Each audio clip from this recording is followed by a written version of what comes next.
when I was squatting, I noticed I was trying to I added extra weight. And so I was trying to pay close attention to my knee since my knee's been injured before. I noticed that the very first time I squatted down, I squatted better on my non-injured knee than my injured knee.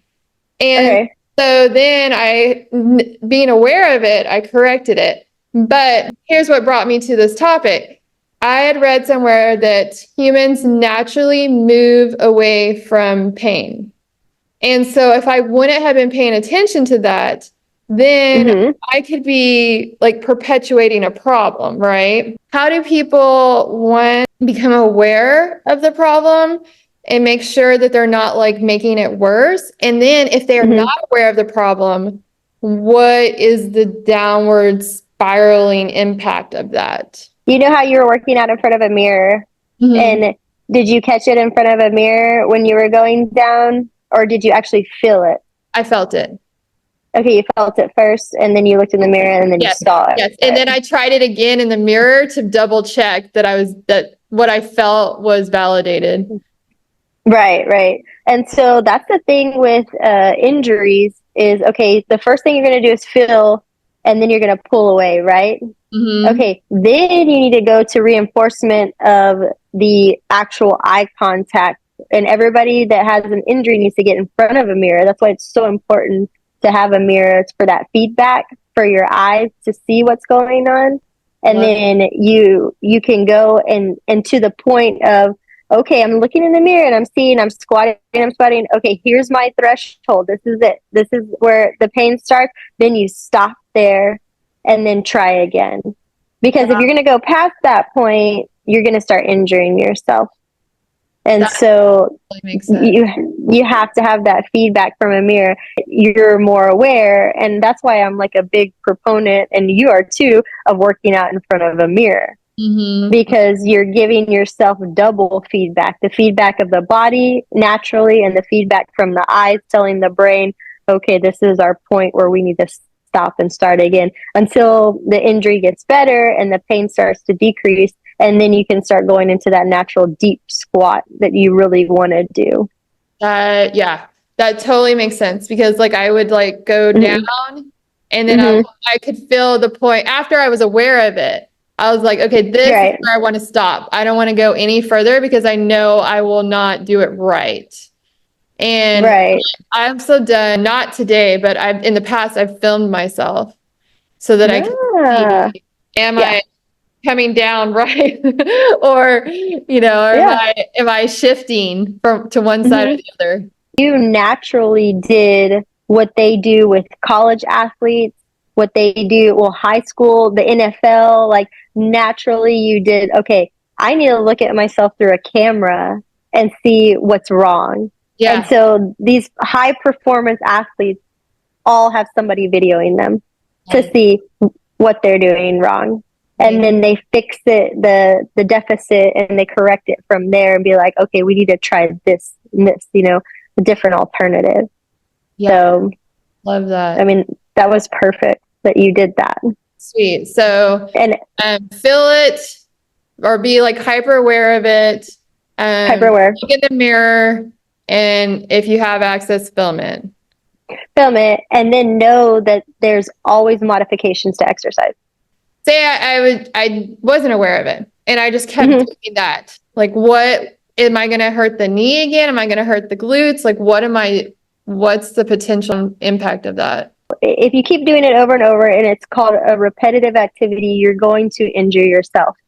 Okay. And so that's when you have to go back so the injury occurs, the pain's there, you're getting inflammation. And now we're talking about, okay, now we're to the rehab perspective because you didn't stop and you did not listen to your body. That's when, here comes a therapist or wellness coach has to come in and help you out because you didn't listen to your body. You have to listen to your body that tells you that pain is there. And because the body naturally is going to tell you when to stop. Yeah. And it's crazy too, because in that instance, it was so subtle. Like, it wasn't that it wasn't like a sharp shooting pain or anything. It was I feel off, you know? And so I feel like my knee might give out, but I'm not sure. yeah. Yeah, yeah. And so it's like helping people understand, like, sometimes it's not like a severe pain. It could be something that subtle that you have to be aware of to not push past. Right. And like I talked about, is if you do experience that pain, that's where, I mean, you and I can come in and always give a modification to an exercise, because there is not one exercise that is this is the it, this, you have to do this to build this muscle. There are so many exercises out there to do that. I love that too, because I've had people ask me, I don't feel good with doing like a barbell squat. And Yep. so they're like, what can I do instead? And so when I give them a alternate exercise, I help them Mm-hmm. understand that, you know, with the barbell back squat, you're working the quads, you're working the glutes. With this alternative exercise, you're still working the quads, you're still working the glutes. And so that way they're aware that, you know, I didn't just give them another exercise. I gave them an exercise that hits those exact same muscles. Exactly, exactly. And so that's where people sometimes don't understand is you get these people who go to the gym all the time and they're like, you know, pumping out the weights and stuff like that. And there's a time where you can injure yourself, but you need to back off. And so sometimes they feel like with rehab that they're not doing anything. But what they forgot is that they forgot to build the small muscles, the core stabilization muscles, the small muscles that surround the spine to build that. Because a lot of those problems that people have are like low back pain. They're Yeah. going to say, I have back pain. And it's like, well, you forgot this stuff, even though that, you know, you're building strong muscle. What about the small muscles in your body? You can't leave those out, otherwise you're going to injure yourself. And so that's why you're saying, if you back off a little bit, like you're telling them, you're still working those muscles, but you're targeting specific muscles that can help you be even stronger. Yeah. Yeah. And so, like, just because you can't do that exercise now doesn't mean you can't do it later once you're building up those muscles. Right. So like if you build up the small muscles and you strengthen, let's just say we're talking about back, we're strengthening the core.